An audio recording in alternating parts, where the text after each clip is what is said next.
네, 안녕하세요. 고려대학교 DSB 연구실에서 석사과정으로 공부하고 있는 최정우입니다.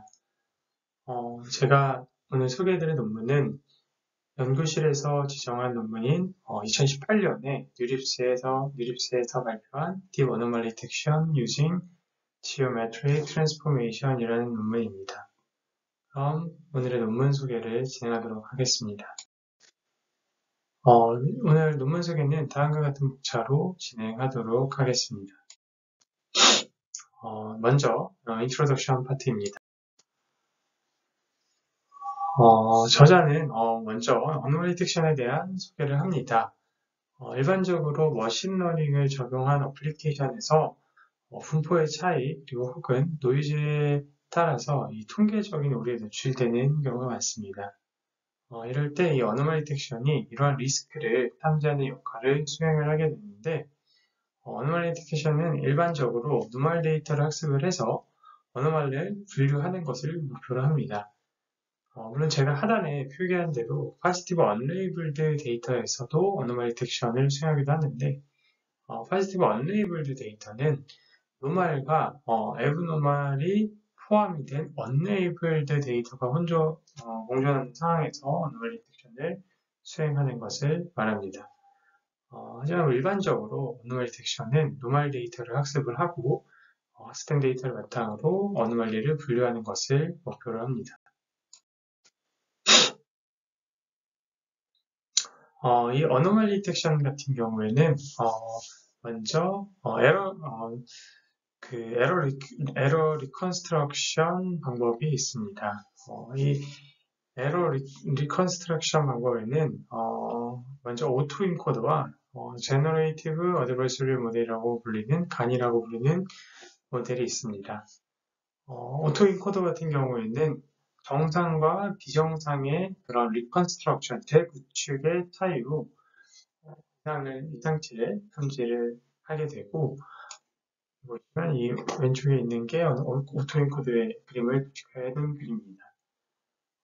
또 그 간 모델 같은 경우에는 제너레이터가 생성을 한 어떤 이런 인버스 값을 구분하기 위해서 그 최적화를 통해서 인스턴스의 리컨스트럭션 오타를 이렇게 추정을 하는 방법을 말합니다.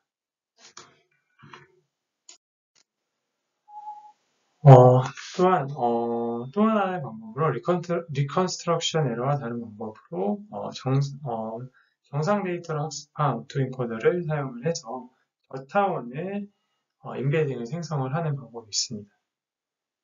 이와 같은 경우에는 지금 그림에서 보시는 것처럼 원클래스 SVM이 대표적인 방법이라고 할 수 있는데 먼저 저는 인코딩을 진행을 한 뒤에 전으로 런리얼 매핑을 통해서 인코딩을 진행을 한 다음에 디텍션을 수행하는 방법을 말합니다. 본 논문은 이 어노멀리 디텍션 중에서 지오메트릭 트랜스포메이션을 사용을 해서 이상 탐지를 수행하는 방법에 대해서 소개를 합니다. 이 본문 논문의 내용은 일반적으로 이미지에 적용되는 지오메트릭 트랜스포메이션이 이상치를 탐지하는데 유용한 피처를 학습을 한다라는 점에서 기초를 합니다. 또한 이렇게 해서 셀프 레이블을 통해서 멀티클래스 뉴럴 클래스파이어를 학습을 해서 이 트랜스포메이션 된 변형이 된 인스턴스를 구별을 하는 방식으로 어노멀리 딕션을 수행하는 방법을 제안을 합니다. 그러면 관련 연구에 대해서 살펴보도록 하겠습니다. 먼저 Reconstruction Based Anomaly Score에 대한 이야기입니다. 어노멀리 딕션 분야는 굉장히 광범위하기 때문에 논문에서는 이미지 컨텍스트에서 이상 탐지를 하는 것에 대해 초점을 맞추고 대부분은 임플렉시티 혹은 익스플릭시티하게 리컨스트럭션 러닝에 의존을 하게 됩니다. 그 기저에는 이 어노멀리는 정상과 다른 어떤 비주얼 어트리뷰트를 가진다라고 할 수 있는데 어노멀리 데이터는 즉 이상치 데이터는 싱글 클래스 데이터에서 리컨스트럭션 방식으로 데이터를 압축을 하거나 재구축을 하는데 어려움이 있습니다. 그래서 이 원본 데이터와 재구축된 그런 데이터의 거리를 측정을 해서 보통 어노멀리 스코어를 산출하게 되는데, 이와 같은 방법에는 오토인코더나 혹은 앞에서 말씀드렸던 감 모델이 있습니다. 보시면 인풋 값이 인코더를 통해서 레이턴트 베리어블을 갖게 되고, 그것을 재구축을 했을 때 아웃풋 값이 나오게 되는데, 이때 차이를 가지고 어노멀리를 판단을 하게 되는데, 얼만큼 차이 나는지, 그 스레스홀드 값을 넘게 되면 어노멀리로 판단을 하고, 혹은 넘지 않으면 노멀로 판단합니다. 우측 그림에서 보시면은 노멀 샘플 같은 경우에는 이 재구축이 잘 되기 때문에 디퍼런트한 뽑아보면은 차이가 별로 없지만, 그 어노멀리 같은 경우에는 인풋과 아웃풋 값에 차이가 좀 발생하는 것을 볼 수 있습니다. 재구축을 했을 때 이러한 경우에 어노멀리 있다 라고 판단을 하게 됩니다. 다음은 Reconstruction Based Representation Learning입니다. 이 고전적인 밀도 기반의 커널 덴시티 에스티메이션 같은 경우에는 고차원의 데이터를 다루기가 어렵습니다. 그래서 차원의 저주라고도 하는데, 이 Representation Learning을 먼저 진행을 한 후에 Density Estimate를 수행하는 방법으로 Reconstruction 방법으로 Anomaly Detection을 수행을 하게 됩니다. 그럼 이어서 오늘의 논문에서 제안하는 방법에 대해서 소개해 드리도록 하겠습니다. 논문에 있는 그 섹션 제목을 가져왔는데, Discriminative Learning of Anomaly Scoring Function Using Geometric Transformation 이라는 파트에서 이 제안하는 방법론에 대해서 소개를 합니다. 논문에서 제안하는 방법은 먼저 브리프하게 살펴보면 다음과 같습니다. Geometric Transformation을 사용을 해서 먼저 Initial Training Set에서 Self-Labeled Dataset을 생성을 하게 됩니다. 그 다음에 그 생성된 그 Transformation 키가 포함된 데이터를 분류할 수 있는 Multi-Class Image Classifier를 학습을 합니다.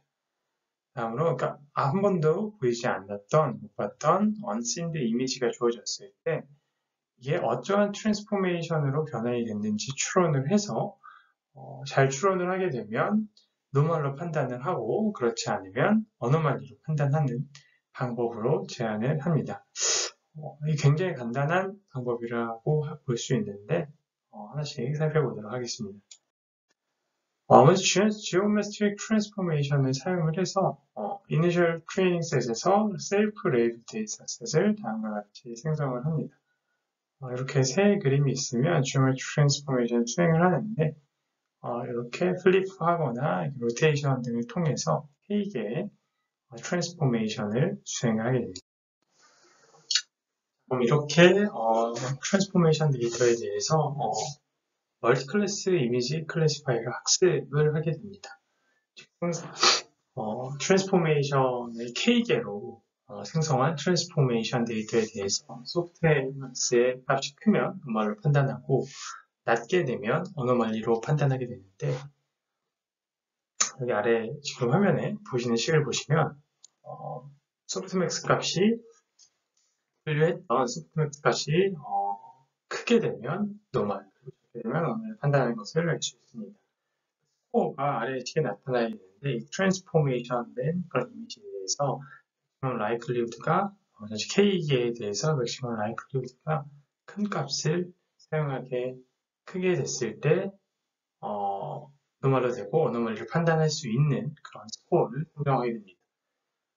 이때 이 컨디셔널 디스트리뷰션은 각각 독립 인디펜던트함을 알 수 있습니다.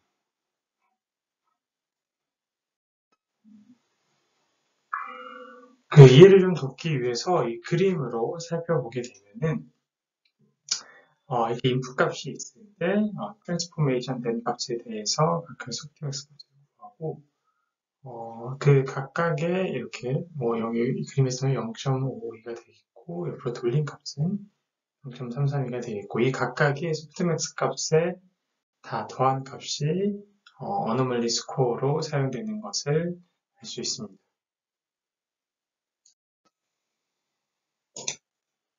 각 컨디셔널 디스트리뷰션은 디리클레 분포로 근사할 수 있는데 논문에서 이 디리클레 분포를 선택한 이유는 총 두 가지라고 설명을 합니다.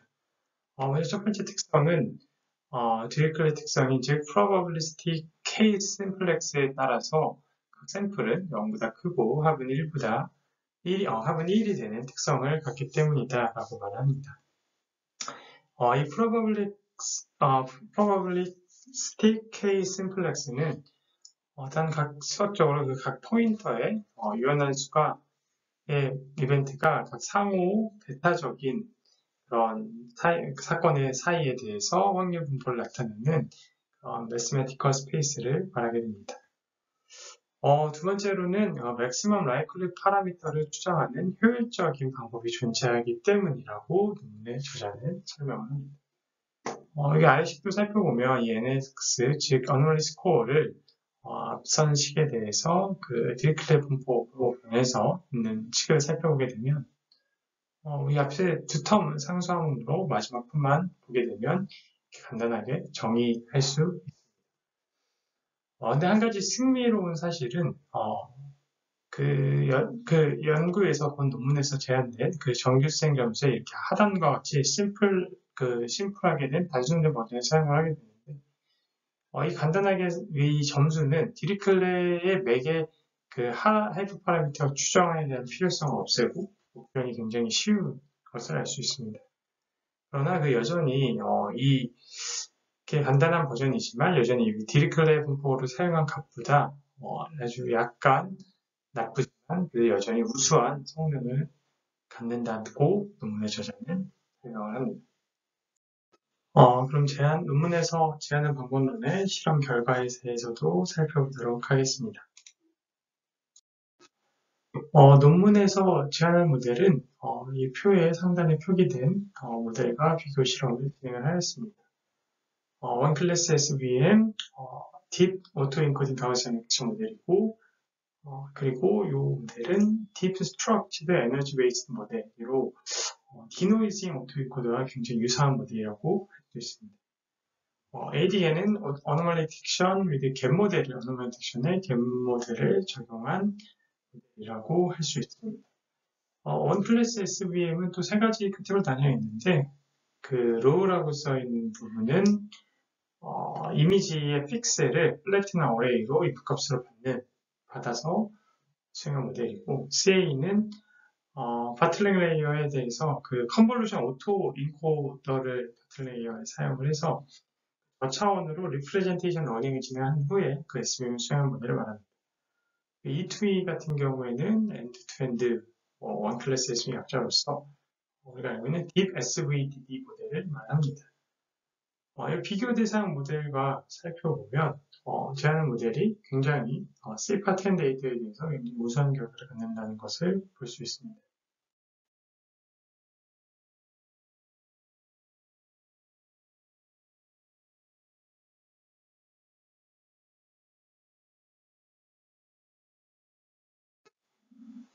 패션 앰니스트 데이터에서도 앞선 원클래스 SVM이 조금 높은 성능을 갖지만 여전히 우수한 성능을 갈 수 있었고 마지막 데이터 캣더그에서도 굉장히 우수한 성능을 갖는 것을 알 수 있습니다.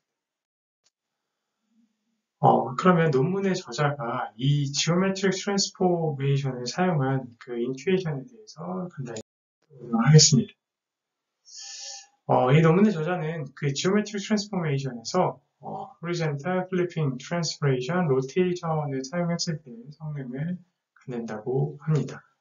non-geometric transformation 같은 경우, 즉 가우지안 블러나 샤르페닝 그리고 감마 커렉션 같은 경우에는 성능이 오히려 하락하는 효과가 있었다고 저자는 설명을 합니다.